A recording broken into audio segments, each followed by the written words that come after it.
RAB সম্পর্কে যে কোনো সিদ্ধান্ত সরকার নেবেন, আমরা শুধু আমাদের কাজটুকু করব। সংক্রান্ত যে কোনো সিদ্ধান্ত গ্রহণের দায়ভার র্যাবের উপর বর্তায় না, সরকারি বিষয়গুলো বিবেচনা করবেন।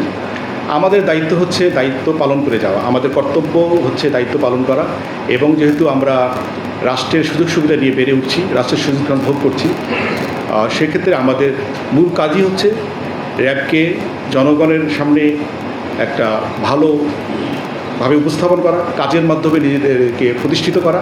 সুতরাং র্যাব সম্পর্কে যে কোনো সিদ্ধান্ত সরকার নেবেন, আমরা শুধু আমাদের কাজটুকু করব।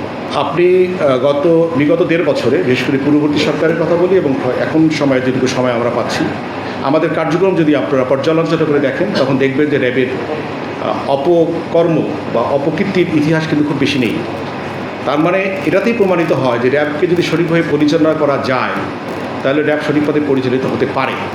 এবং আমি মনে করি এ ব্যাপারে সরকার চেষ্টা করছেন আমাদেরকে ভালো কাজে সম্পৃক্ত করবার জন্য। এবং আমি আশা করি, বিশ্বাস করি যে র্যাব সঠিক পদে পরিচালিত হবে। যে সরকারের যে চিন্তা ভাবনা আছে, তাতে রাজনৈতিকভাবে বিষয় না বলে যদি বলি, সঠিক পদে পরিচালিত হবে, এই ব্যাপারে সরকারের প্রয়োজনীয় নির্দেশনা আমরা পেয়েছি।